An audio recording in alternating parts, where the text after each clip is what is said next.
This is the American Free Enterprise Chamber of Commerce's Presidential Candidate Series on Business, an unbiased and informative interview series featuring the U.S. presidential candidates and their vision for the future of America. Business, economy, trade, entrepreneurship. We ask all the questions so you can make an informed decision in 2024. Good morning. My name is Will Rogers, and I serve as the Director of State Government Affairs and Public Relations for the American Free Enterprise Chamber of Commerce. It is my privilege to welcome you here today for our Presidential Candidate Series on Business. As part of our mission, the American Free Enterprise Chamber strongly champions and defends free, fair, and open markets that have created more progress and prosperity than all other economic systems combined. We fight for jobs, growth, and freedom. We fight for economic equal opportunity for every American. And we fight against burdensome regulations, job-killing tax policy, and corporate cronyism and DC backroom deal-making that threaten our economic future. For more information, please visit amfreechamber.com. At this time, I'd like to welcome our special guest moderator, David Oman. David is a veteran political strategist and consultant who has played a key role in the Iowa's presidential caucuses for decades. He has served as Chief of Staff for Iowa's Governors Ray and Branstad. He has served as the co-chair of the Republican Party of Iowa and a senior advisor to several presidential campaigns. David is widely respected as one of the most influential people in Iowa's political process. Please help me give a warm welcome to our special guest, David Oman.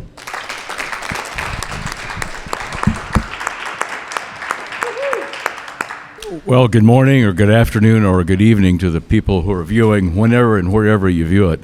Will, you're always a tough act to follow. If it weren't for the governor, I'd walk out and say, call it good. But thank you very much.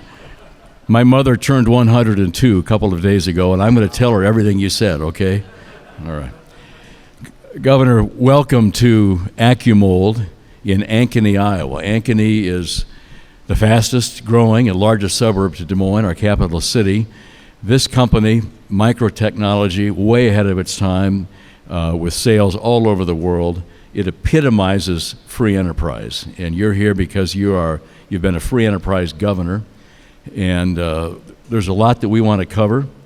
We're not governed by a hard limit, but we'd like to do the Q&A in maybe 2 or 3 minute segments and get through it. And then at the end, if there's something that you would like to say, the floor is yours, all right? And I should also mention that Governor Branstad was supposed to be in this chair, unable to be here today, so it's an honor for me to join. Is there anything you'd like to say to kick this off, Doug? Well, first of all, I do want to say thanks to you, David, thanks to Will, and I did talk to Ambassador Branstad yesterday, who wishes he could be here, but great work you're doing. Everybody that's involved with the American Free Enterprise Institute, the chamber is so important, the work you're doing, and I do want to just double down with gratitude with Steve Bold and the whole team that took me around on a tour this morning of AccuMold. I mean, 350 amazing jobs, all driven by innovation. The innovation that's going on here, the engineering, the quality, the precision, and then the connection with local education. 350 amazing jobs, great careers.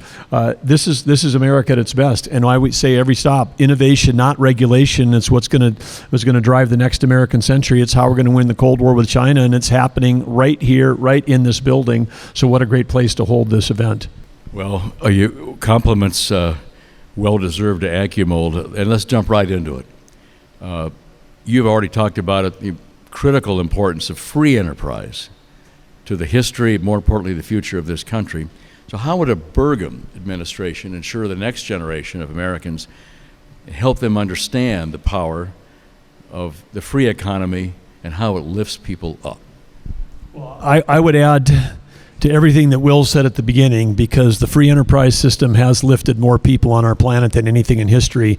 But I'd throw in the other piece. It is American innovation, and American technology has been at the core. It's the free markets plus the innovation that have driven that. And there's been over 1 billion people worldwide that have been lifted out of poverty in the last 30 years because of that system. And so it is, and when America prospers, the world prospers, and when the world prospers, America prospers. I mean, so this is part of the leadership that we've had. So I think it's absolutely essential, and I would say the way we have to keep it going and the threat to the American enterprise system right now is regulation. I mean, the amount of burdensome red tape that's being driven by the federal government is unbelievable, and I see it. I saw it as an entrepreneur when I was doing a startup. I saw it when I built large businesses. You know, we started with less than 10 people in Fargo. We built it to 2,000. We had 1,200 in Fargo, 400 rest of North America, 400 rest of the world. We were getting, even back then, the regulation was hitting. But now, as governor, I have a front row seat. We're fighting 20 different initiatives, sometimes like 4 from the U.S. Fish and Wildlife, Bureau of Land Management, EPA, and other whatever. I mean, we have whole legal teams, whole of government approach, just responding to 800-page rulings that get dumped on us and said, so it's not a law that's passed, you're not reading about it in the paper, it's not what's making the news every day, but they're just shoveling out as fast as they can new rules and regulations that they're promulgating, and we're fighting back and spending millions of dollars fighting this. We won on the Waters of USA, we've won on Bureau of Land Management having to hold their lawfully required lease sales. I mean, they're literally, the Biden administration, breaking the law through some of the rules that they're promulgating, and all of this adds cost. It chokes small businesses, it reduces our competitiveness, and a lot of it's driven by an ideological bent around that somehow that if we kill the U.S. energy industry and we shut down the supply here, shove that demand overseas, that's going to make the environment better. But the whole fundamental premise is false, because the demand for energy is not going away. It's just being replaced by people that produce it less cleanly than we do. So we're in the fight every single day, and people talk about what they're going to do when they're president. When I'm your president, I've been in this fight the last 6 years. We're just going to take it and bring it, and we've got to reverse 180 degrees these regulations that are choking our economy, driving inflation, and destabilizing the world. We'll be back to energy in a little bit, and we can dig into that at some depth. Unfortunately, a lot of Americans don't believe that the free enterprise system works for them. And a recent survey by the AmFree Chamber noted that inflation is a major issue for 4 out of 5 American voters. So how would a Burgum administration get its arms around inflation, get it under control, and then hopefully chart a long-term, better future for all of Americans? Well, pretty straightforward, David. I mean, you stop inflation by balancing the budget, reining in spending. I mean, the way you get inflation is you print money and then you shove that money out, and that's what the Biden, trillions of dollars going out for their ideologically driven agenda. And we're going to talk about energy. A lot of that money has gone towards these policies that are trying to pick winners. We're going to pick electric vehicles over internal combustion machines, and that's like saying we're going to pick China over USA and USA energy workers, over USA auto workers. I mean, so it is literally their interference. It's the opposite of free enterprise. This is government-directed spending, and it's inflationary. You want to cancel $500 billion of student debt? If you cancel $500 billion of debt, that's the same as printing $500 billion. That's inflationary. It's also wrong. In America, you borrow money, you pay it back. That's what we do.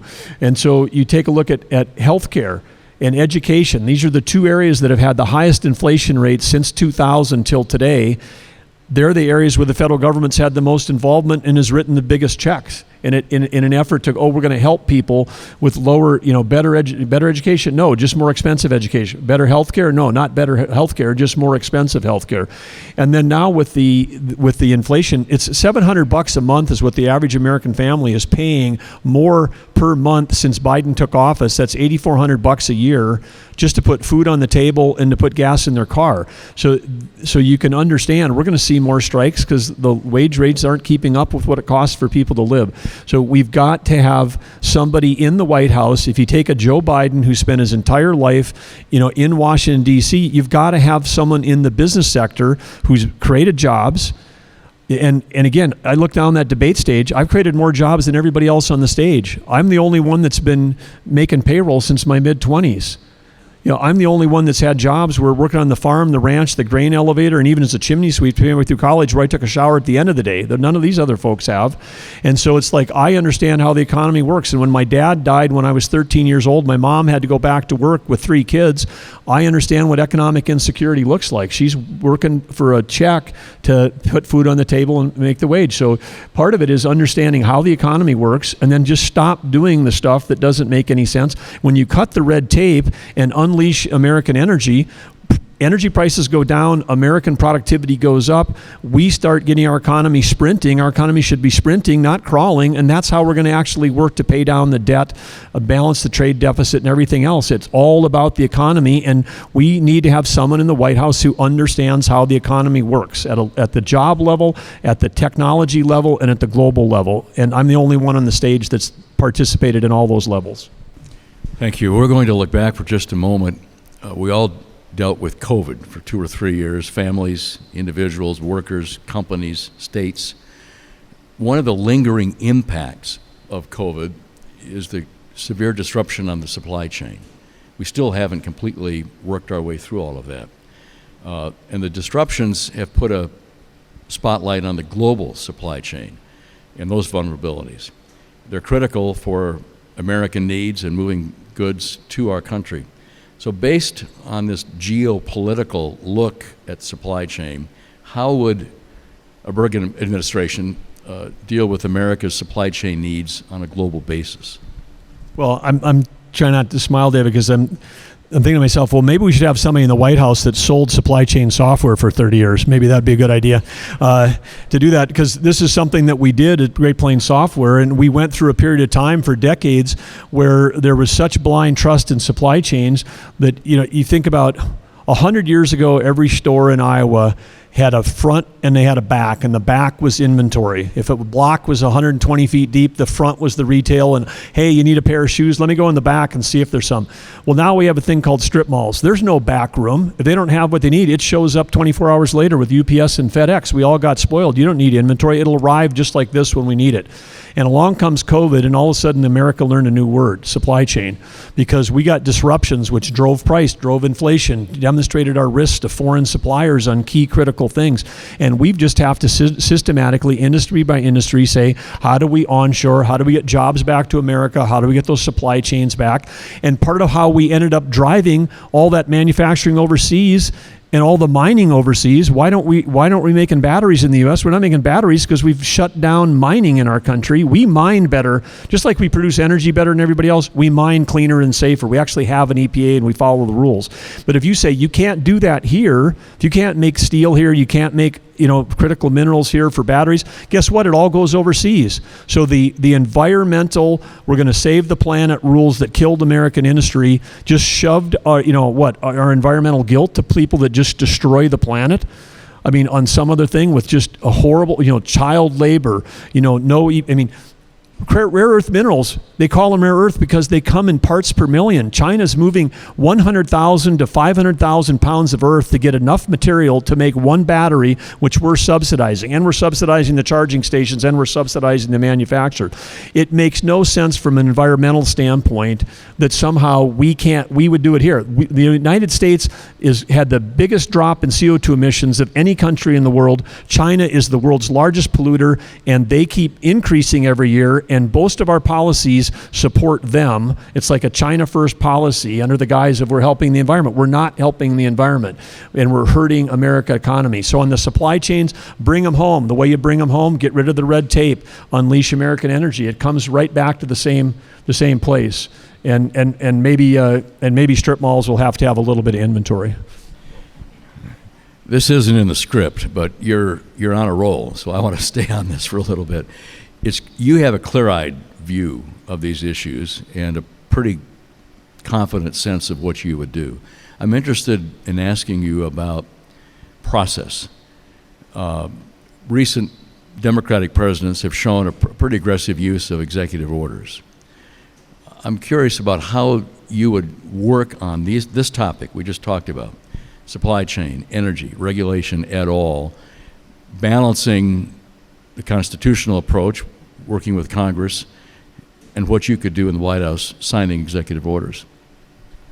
Well, the first thing you have to do is unwind a bunch of the Biden executive orders, but the reason why presidents are going to executive orders is because Congress is dysfunctional.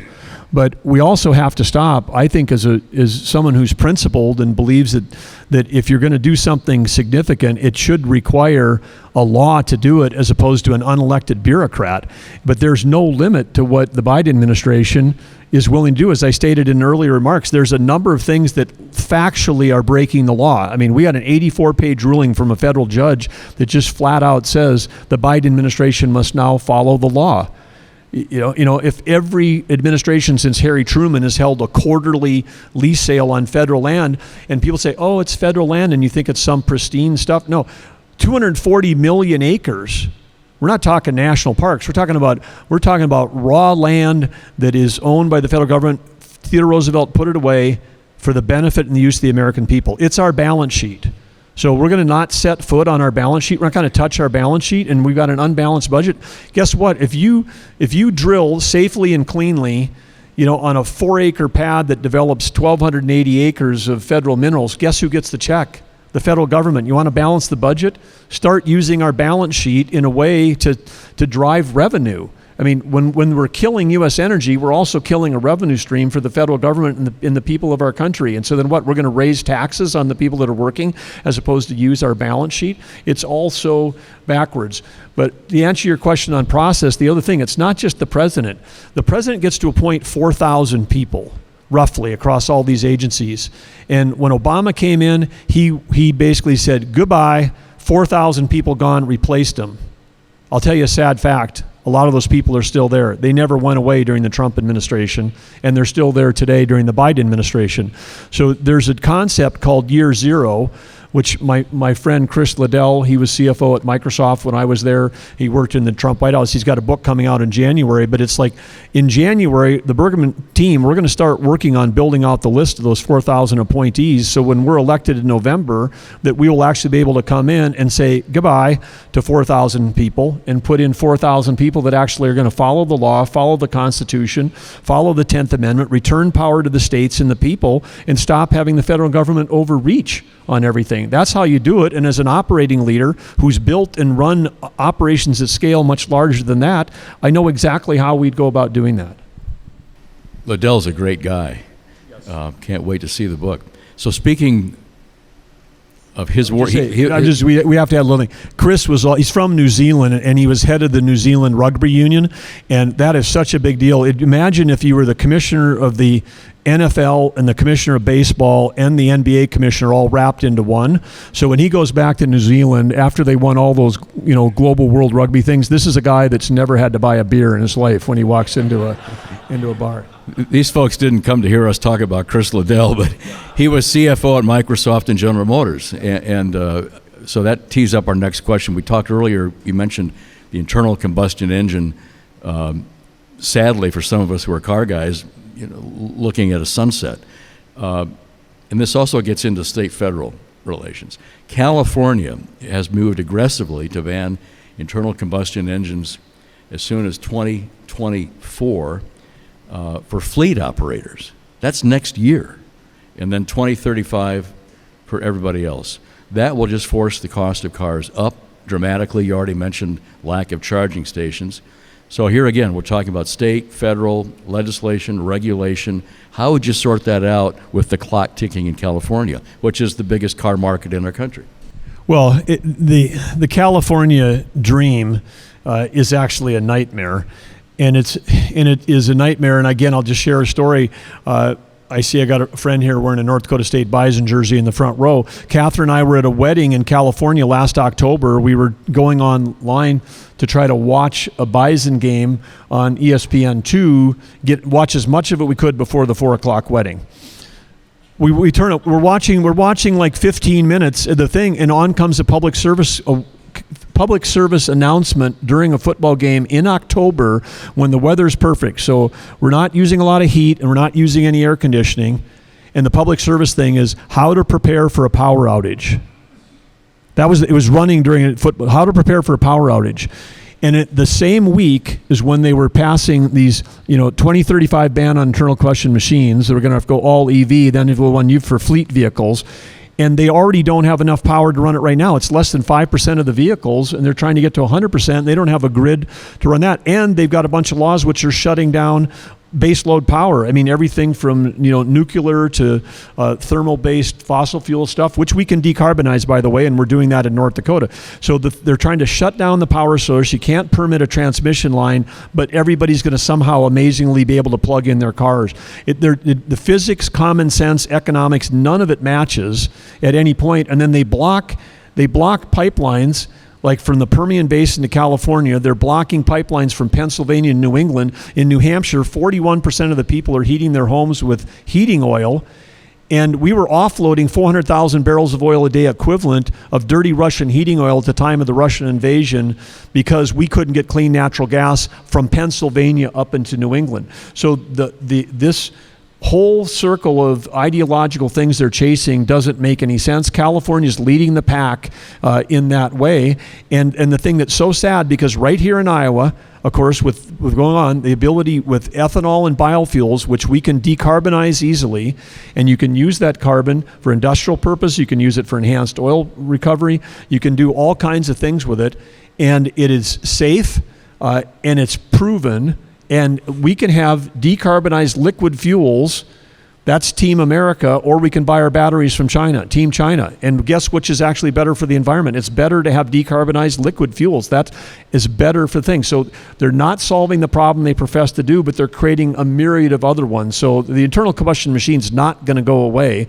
What's going to happen is innovation, not regulation. The innovation is going to give us low carbon liquid fuels, and we can have biodiesel in our fields and low carbon fuels, and it's happening right now. And we're doing it in North Dakota. We just got done permitting this last week another 127 million metric tons of storage for CO2. We've got a company that's injecting CO2 in the ground when they produce oil, and it's a net 500 pounds of CO2 net negative for every barrel of oil they produce. So we've got an oil company that's greener than Patagonia in North Dakota, producing actually net negative oil and gas. You don't need to throw away your internal combustion machine, America. Just start using low carbon fuels like we make here in the Midwest.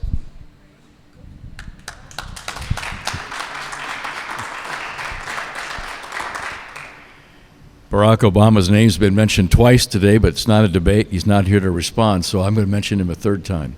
We are now in the second decade of Obamacare.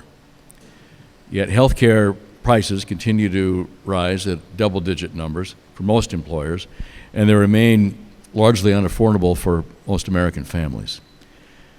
What policies and plans do you have to try to make healthcare insurance more affordable for Americans? David, I'm going to broaden that because your final question was healthcare insurance, but it's the cost of healthcare that's the problem. And we've spent, now 15 years talking about Obamacare, which is a non-actuarially sound insurance program. It loses money every year. It's got to be funded, and it supports a small portion of the population that maybe couldn't get insurance because we didn't allow free markets to fill that need. So that program is there, but it's an insurance program. It's not healthcare. It's not the nation's healthcare. It's not the VA system. It's not the Indian health system. It's not the private sector. I mean, we spend $4 trillion on healthcare in the United States, but it's really sick care because most of it goes towards people that are sick, and very little of it goes towards the low cost, high value piece, which is prevention and intervention early on, through better diagnostics. But the real issue with our cost of healthcare, which no one talks about, is in the same time Obama came in that fall, we were in that economic crisis, 2008, in that original act that they had, $800 billion of stimulus, there was $30 billion that was a direct subsidy to a few software companies that provided electronic health records. And then they literally got paid, systems got paid to put in that software. That was going to be the savior, and you've all, I'm sure, had that experience where you've been in your doctor's office in the last decade where they're not looking at you, they got their hands on a keyboard, and they're trying to, go through a bunch of 1990s interfaces with a 1970s database underneath it, and oh, your records are going to be portable, but it turns out they're not. I know that from when I blew my Achilles. I got offered, hey, we could fax that to you. I'm like, I don't know anybody that has a fax machine. Okay, well, we could give you a CD. I don't know anybody that's got a CD reader. I mean, this is the only industry that's absorbed $1 trillion of information technology thing, because it was both subsidized first, and then when they wouldn't take the bite on the bad software, they said, hey, it's got to achieve meaningful use. You may have heard that term, but if they did not achieve meaningful use, they got their federal payments cut. So we went through a decade where every innovation in healthcare got run out of the room. I was there every year at the National Healthcare Information Management Software Show. Every innovative product that would have improved productivity, those companies all went out of business, including ones I was investing in. I had a front row seat. And then the electronic healthcare companies, the owners have become billionaires. And guess what? They all donate to one party, and who help them with both the subsidies and the penalties to put it in. So then, so the bottom line on all this, maybe I buried the lead 5 minutes ago. Sorry, I'm not a journalist, but the lead here is that I will not be involved in anything at the federal level unless it increases the productivity of the healthcare industry. That software, that $1 trillion, at the end of the decade, doctors were seeing fewer patients per day than they were at the beginning.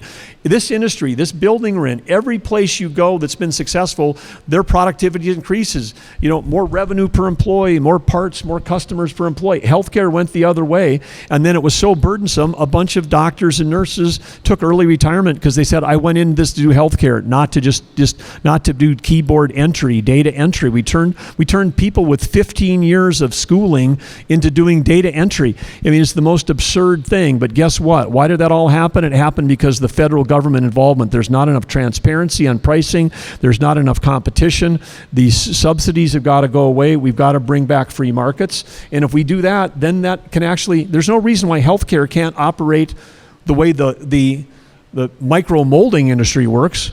I mean, it's driven by innovation and competition. That could happen. There's tons of innovation in healthcare. We could have breakthroughs in the next 10 years which actually eliminate entire disease classes. The future in healthcare is amazing, but not if we've got a bunch of 15-year-old regulations that are forcing health systems to do certain things that are non-economic.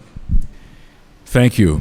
You just answered questions 7 and 8, so we're going to be able to.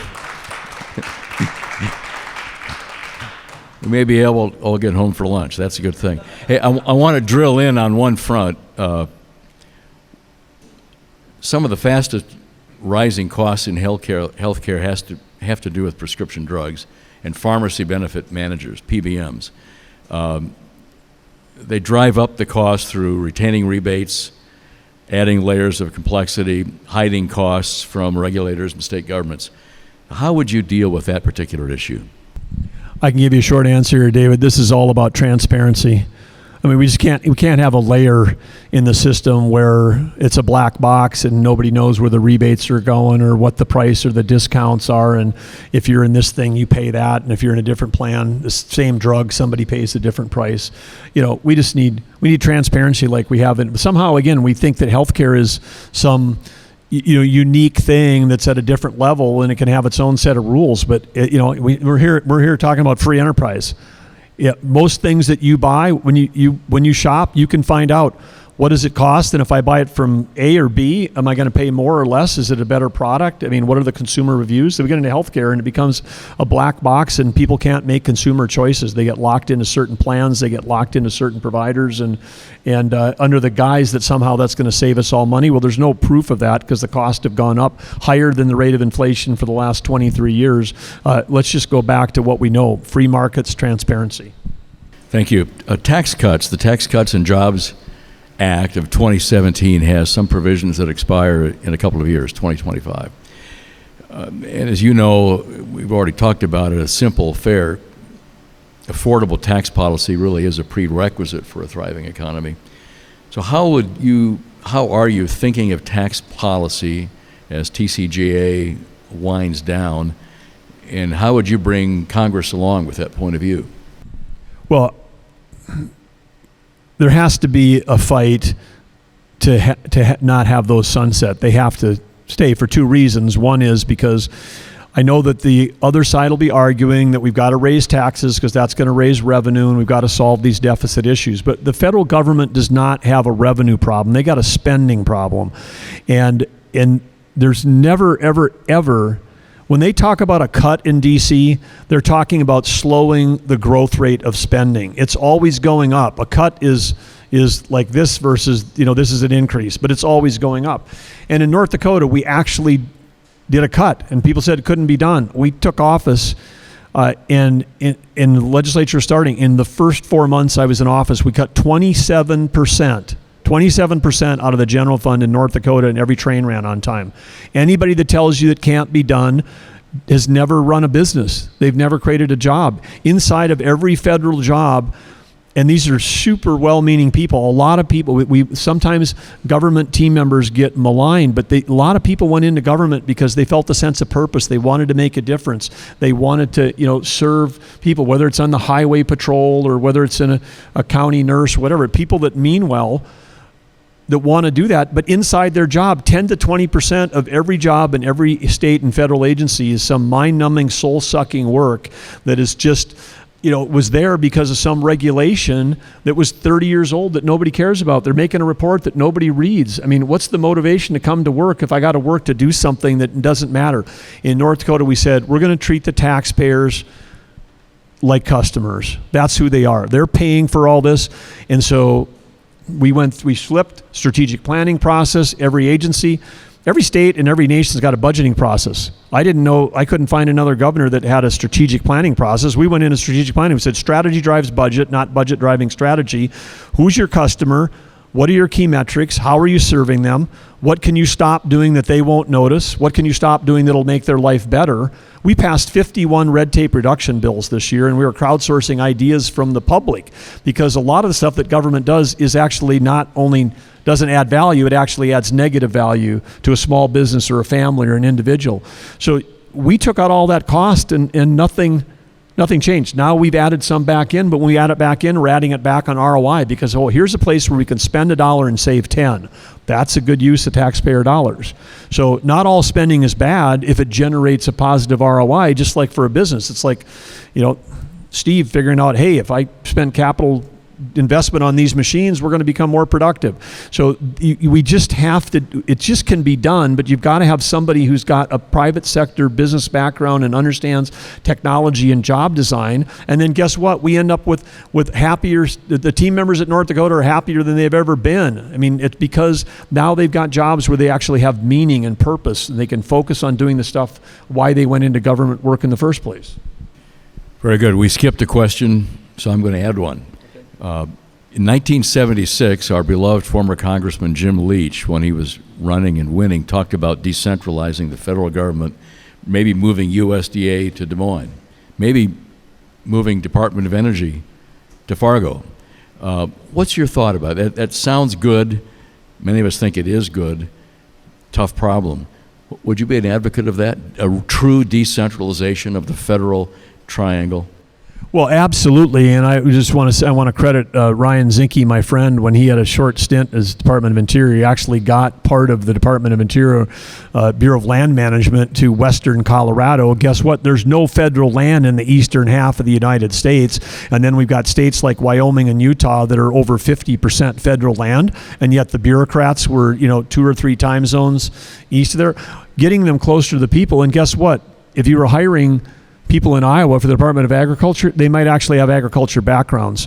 And of course, right now we've got in DC, we've got empty buildings because people haven't come back from COVID. The Biden administration is not making them come back. So maybe some of them are working in Iowa right now. We could just let them stay here. I mean, this would be the time to make that move because the buildings are empty. We've shown that they're showing that at least government can function as it is right now. Sometimes not great, but it can function without everybody being in Washington, D.C. So the time to move on that is immediately. Smithsonian could have a lot of new museum space, right? Let's go back to talk a little bit about the national debt. 32. This question was written about 5 weeks ago. It was 32 trillion. I think it's 33 today. The debt to GDP ratio 101% going north. You've talked a little bit about this topic. How would you wrestle that down? Well, this is a bad spot for our country because the interest on the federal debt for the first time is going to pass the size of our defense budget at a time when the world is becoming increasingly destabilized. And then when the debt was increasing, somebody decided during this period of low interest rates that we went through for a decade and all got spoiled, that somehow that was going to stay forever. So then when they were financing the debt, they were financing some of it with 5-year term instead of 30-year term. If they'd taken out 30-year term at 1%, I'd be like, we got to think. But this stuff is all going to start coming due. And when it comes due, if we got to reload the debt that comes due with debt that was 1%, now at 5%, that interest number is just going to skyrocket. And that's how that's how businesses go out of business, and that's how countries fail. So we've got a huge issue here that we've got to tackle. And again, the way we got to tackle that is getting our economy going. The only way that we're going to get this paid down is the economy goes. And the only way the economy is going to get going is if we cut a ton of red tape, get the federal government to stop being, like the jobs report that just came out. The Biden administration's, it was above this 2 days ago. 76,000 of the jobs in the jobs report were government jobs. What's going on with that? We're using tax dollars to pay them. They're not generating taxes that are helping pay down the debt. So we have to reverse, the whole trend. But but again, it's going to take somebody who understands job creation in the economy to get that done. If you've been part of the swamp your whole life, you're not going to be the one that fixes it. You help create it. Staying with big numbers, our national trade deficit's over $1 trillion, and the trade deficit with China is approaching $300 billion. Talk about that topic. How would you wrestle that? Well, this is, again, we talked about this on supply chain and onshoring, but there'd be reasons to do this. Particularly if we can harness the understanding of the people that thought that the highest priority of everything is always to, kill the U.S. energy industry. If we can get them to understand that supporting the U.S. energy industry is actually the fastest path towards a cleaner environment, then that deficit with China, because if you're buying anything from China, if you're buying a solar panel, you're buying wind turbine engines, if you're buying batteries for your car, it's being produced in a plant that's powered by coal. I'm just sorry, I'm telling you it is, because and the Washington Post last week ran an article that was praising China for the fact that they had a higher adoption of electric vehicles than the United States did, and what a great role model they were, and that if China could do it, we should do it. They never mentioned the power source that was powering those cars. Those EVs in China are all being powered by coal. And I'm not talking 2023 North Dakota lignite where we've taken out the SOx, the NOx, and we're now taking out the CO2. I'm not talking about, low carbon intensive baseload with 2020s technology. I'm talking they're building plants with 1970s technology. They're importing coal from Australia. They're using their own coal to do that. And why would they do that? Well, A, it's cheap and it's efficient. They don't care about CO2. Their CO2 emissions are going like this. But the reason they're doing it is because they import 10 million barrels of oil a day. They're the largest importer. They're so dependent. They're dependent on Russia. They're dependent on the Middle East. They're terrified of their energy supply chain. They know how wars are won and lost. And if you're dependent on external sources of oil and gas, that's how you lose a war. So they're trying to insulate themselves by having all their transportation go to EV so they don't have to import as much oil and gas. They have very different strategic reasons than us for doing that.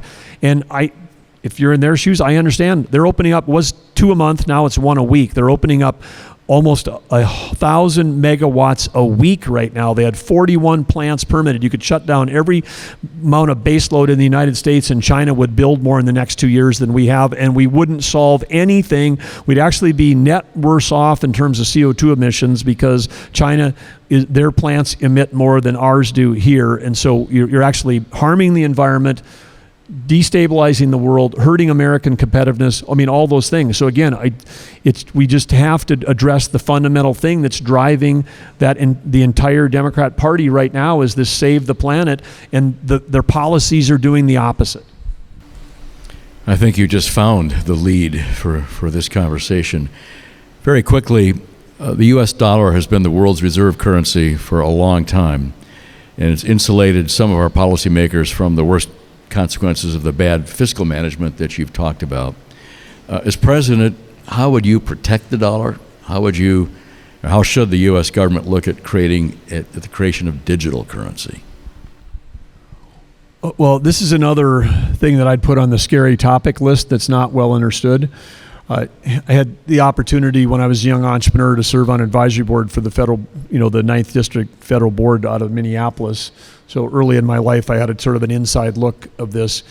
But one of the reasons why we've had the world's reserve currency is that every transaction until the last 18 months for what they call petrodollars for oil and gas, if there was a country that, one of them had rubles and one of them had kroner, he had the euro and the yen, and you were going to trade energy, and it didn't matter where that energy came from, you converted your currency to US dollars because that's what oil and gas was priced in globally. So nobody had to you could look and say, this is the price of oil and gas, it's a global market, the world turns on it, and you didn't have to go, well, is that the price in this, but the currency's moved today? It was a single price, so they called it petrodollars, but it was a US dollar. Well, now, for the first time, we put these failed sanctions on Russia belatedly 6 months after the invasion and said, we're not going to buy your oil and gas. So temporarily their price went down.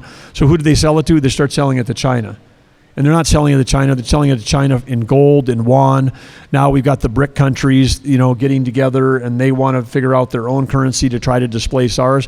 And the reason why we've managed to quietly go along, and most Americans can just sort of, you're all calm, you're here, you're engaged. I'm talking about the audience, the people that are listening, the people that are engaged, but 99% of Americans aren't listening and aren't here, and they just think that the US dollar is going to be the US dollar forever. But if it gets eroded, where it's not the reserve currency, where people aren't using it as a store of wealth, we're not going to be able, when we print money, someone buys our debt. If people don't want to buy our debt, we can't print money. Then it'll be like even more inflationary than it is now. So the whole gig in Washington, D.C. of spend more than we make is dependent on the reserve currency theory. And now it's under threat more than ever before. So part of it goes back to, I'm sure you'll be surprised, economy, energy, national security. All the three things we campaign on every day are tied to this topic. You mentioned the digital reserve currency. That has also potential destabilizing effects as well. And so we have to be very cautious about that, because that we want to make sure that right now the globe trusts the US dollar, and if they somehow stop trusting the US dollar and all these transactions start happening in somebody else's reserve currency, every American's going to feel it in ways they couldn't possibly imagine. Thank you. Final question. Let's assume you're nominated. Let's assume you're elected. You serve for the next 4 years. In 4 years, what would Americans be able to look back on, assuming you're then running for re-election? What would Americans think about? How would they benchmark you, and what would you look forward to going into the next decade? Well, I didn't mean to interrupt, but I was going to say next 8 years, but we're going to get a lot done. But I do want to take a moment. I do want to introduce the First Lady of North Dakota, Catherine Helgus Burgum, is here.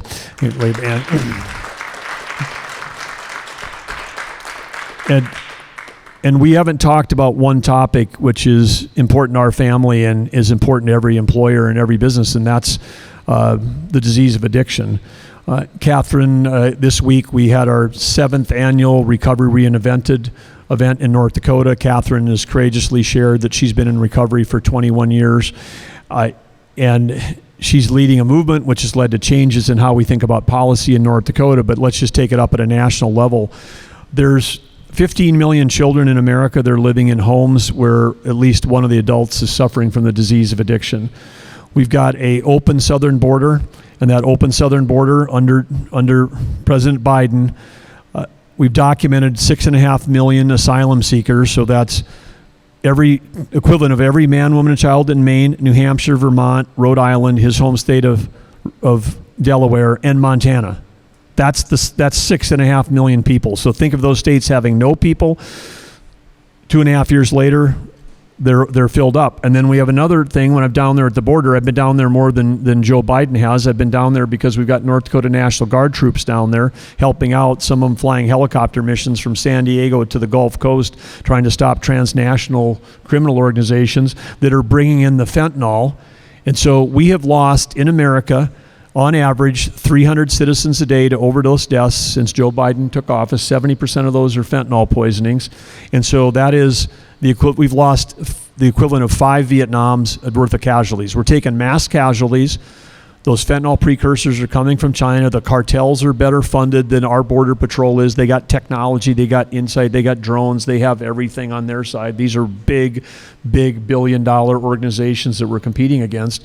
And you asked, how is America going to be different? Well, our border is going to be secure, because that's the beginning of national security.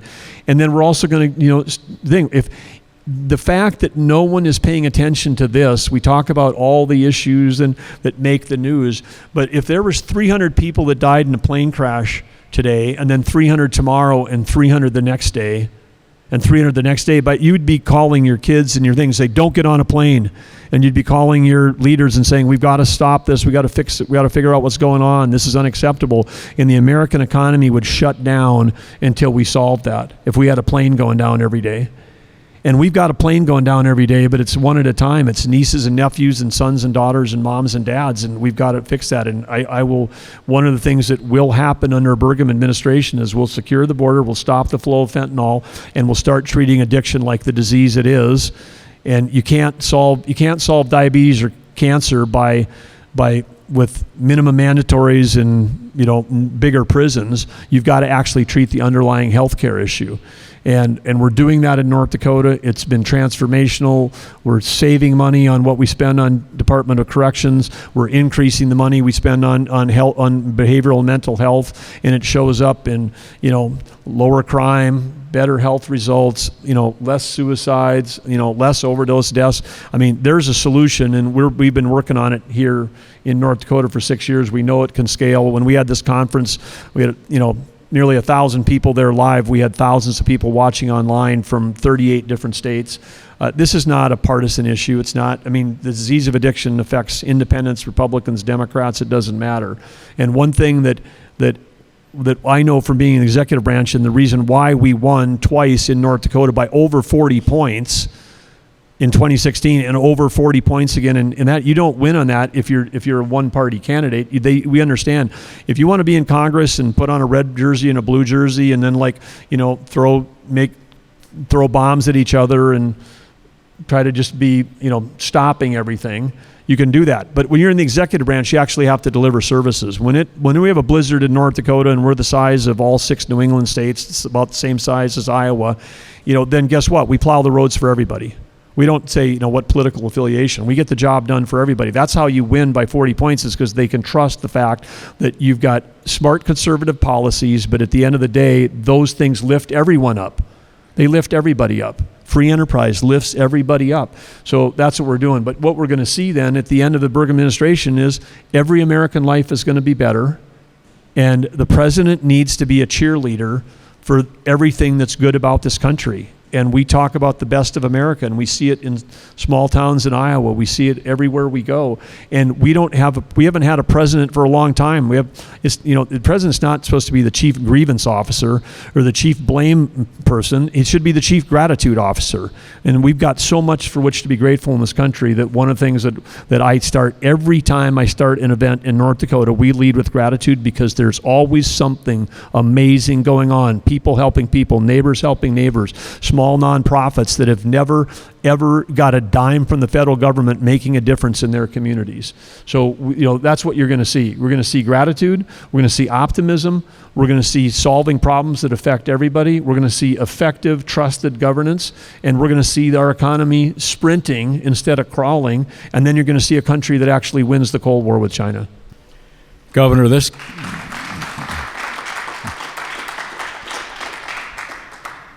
thank you. This conversation has been big picture, long term. You mentioned optimistic.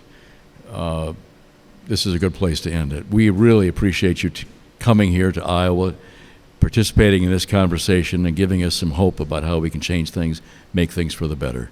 Thank you very much. Well, thank you, David. And I want to cut off the applause for David. Thank you, David. Thank you, Will. And I want to also thank everybody that came in person today, everybody that's watching online. Iowans make a difference. Iowans are the ones that should be deciding if the field is narrowed and how it's narrowed, not networks, not pollsters, not pundits. It's the voters of Iowa that are going to make that decision. We believe in the Iowa voters. We're grateful to be here, grateful for all of you listening, and fantastic. David, Will, thanks for having me with you today. Governor, thank you again. If people want to find out more about your campaign or donate, how can they get in touch with your campaign? DougBurgum.com is pretty simple. We'd love to have you, and appreciate everybody that's already donated, already volunteered, but we could certainly use more, and we're looking forward to spending even more time here in the next 3 months as we head into January. Thank you, Governor. Thank you, everyone.